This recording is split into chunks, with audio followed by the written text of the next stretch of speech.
Welcome back to the Police Recruiting Show. Once again, I'm Travis Yates, and I'm with Doug Larsen, and I'm typically he's a COO of SAFEGUARD Recruiting, former law enforcement. Of course, SAFEGUARD Recruiting is the only recruiting company focused solely to law enforcement. It's also the only one that is operated and owned by former law enforcement. We have just shy of 100 years of law enforcement experience behind the scenes here, and that, of course, makes things much different when you speak to them and you work with them. It's more of a partnership than anything else. Doug, how's things been going? Going excellent, Travis. Well, man, listen, I feel like in recent weeks we've been kind of beating around the bush a little bit.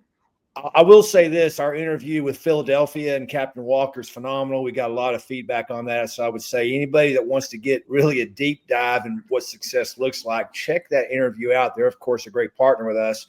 But this is going to be the first of a 3-part series. I cannot emphasize enough how important the next 3 shows are. So depending on where you found this, go back or move forward and watch these. And Doug, what I want to talk about is the 3 things that an agency must do without question to have success in recruiting. Like there's no deviate. If you don't do these 3, something's wrong. And the first thing is this. And it's funny because, Doug, you don't even know what I'm about to say, but you're going to completely agree with these 3 things. This is going to be episode 1 of 3. The first thing is going to be this.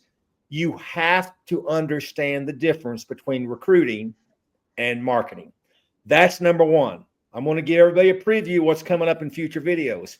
Number 2, it is this. You need to know your data. You need to know how many people you have to talk to get applications. You need to know how many applications you need to get the hires that you need. So you need to backtrack your data. Now, we know generally what all of our clients' data has been when we work with them, but you need to understand your data, because if not, you literally don't know what you have to do. That is number 2. And number 3 is going to be you have to implement processes around those applications. If any one of these are missing, you will not have the success you need. How many times, Doug, have we heard from people that they're missing a piece of this and they're just so frustrated? How much this literally is a daily conversation, is it not? It is. It happens all the time. Matter of fact, we just had this conversation today, not more than an hour ago, with the department. Same issues, right? Trying to figure out how to get enough people to talk to us so we can hire enough people to fill our ranks. But the approach that they want to take is more marketing focused as opposed to a recruiting focus. And then they're not having the results that they expect. And it's hurting their budget too, because they're spending money where it's not effective. Yeah, it is kind of crazy. Kind of get back to this is part 1, of course, marketing versus recruiting. It's because if you don't get that, Doug, you will never do anything else, right? If you don't understand the difference, you're going to keep spending money towards marketing elements. You're never going to need to know how many candidates you need or applicants you need, because you're not going to really get that many. And you don't really even need to understand processes, because without the candidates, you don't need the processes. So it's a revolving circle. But how many clients, let's just be real here. How many people, after we've talked to them, decided to move towards a marketing company, right? Oh, we want to run a video. We want a video on the water. We want a fancy website. By the way, we do those, Doug, but we do those in different order. We'll get to that in future videos. That's not what recruiting is. We use marketing behind recruiting. But how many of those people, and we sort of keep up with it, they literally have no success. Afterward. I feel horrible for them, because they've been told one thing or they believed one thing and they go with it. And it is just a complete waste of money. Oh, they may have a nice video on a website, but they're not getting, the goal wasn't the video website. Their goal was recruiting, right? There's a lot of really horrible stories out there, is there not?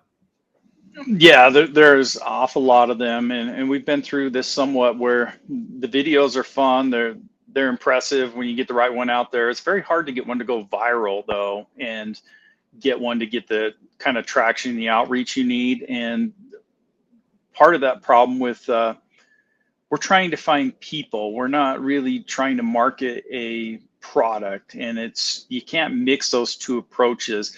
We're going to have some statistics come out. We're going to line all this out for you, the effectiveness of a digital recruiting campaign versus the effectiveness of leading with videos first, and the differences that it's going to take in the amount of money to get the same outreach in both areas. Videos are fun, but there's an order these things need to come in.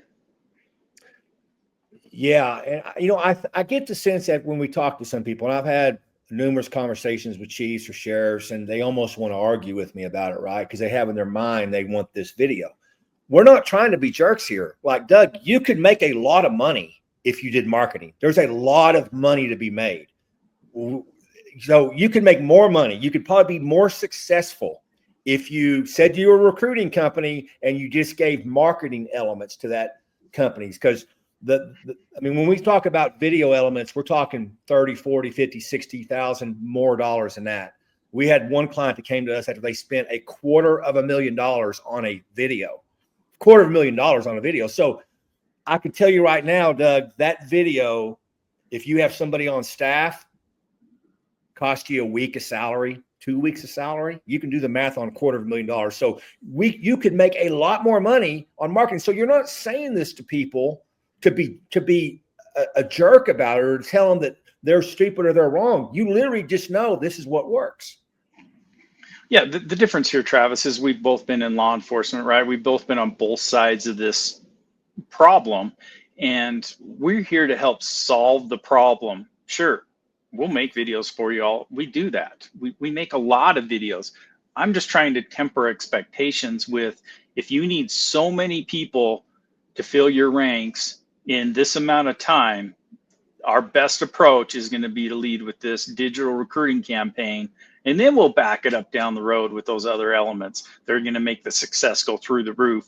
And that's why we advocate the order in which you build these things in, because not everybody has an unlimited budget. And if you go below your whole budget on the video up front, you got this awesome recruiting video that isn't turning over and producing candidates for us, because when we have the video, there's still people watch the video, but from that video, they need to be able to get into your process, be able to start down the road of filling out an application and showing interest in your department. So there's elements that got to be introduced somewhere to this candidate while they've watched the video, after they've watched the video. But I mean, let's go back to what I say is there's a priority level here, especially if you don't have an unlimited budget. And while the video is being made, you should be running a campaign to fill your ranks, and then we'll back it up with some great video content. Yeah. So a quick, easy way for someone to understand whether they're talking to somebody talking about marketing versus recruiting is marketing is about visual elements and web traffic, right? So they're going to talk about SEO. They're going to talk about, boosting social media to your website. Your website's going to get more traffic, and they're going to talk about all of that. The recruiting company is going to say, this is how many people we will get to apply for your agency. That's the difference. It's web traffic versus people. And any success that some company that's a marketing company may say about, oh, we had this success, they actually don't know it, Doug, because you don't know from web traffic whether the applicants came from web traffic that you paid for or other efforts that you made. So the only true way of tracking that ROI, return on investment, is you grab people from social media is what you do. That's where all the people are, is social media. You grab people, and then you can compare those people with who applies. So it's apples to apples, so to speak. And this is a big one for the first video. It's a 3-part series. You have to understand this first, because if you ask for a video and you ask for web traffic and you ask for SEO, that's exactly what you're going to get. You're not going to get people. Okay. So once you get past this and you understand what recruiting is and you want recruiting, and here's another quick one. If most cities need a police chief or even sometimes command level, they don't hire a marketing company for that, Doug. They hire recruiting companies. We call them headhunter companies, right? You see the postings all the time for police chiefs. So if we think it's important to do that for our executives, it's really important to do that for our line officers. And there's going to be a lot of questions that people have about this. That's why you have to tune into part 2, because I think part 2 of this series is the most important, because we're going to tell you exactly how that is done and how we ensure you get good quality applicants. Doug Larsen, thanks for being here. If you're watching, if you're listening, tune into part 2. This is maybe the most important one that we've ever done. We'll see you then.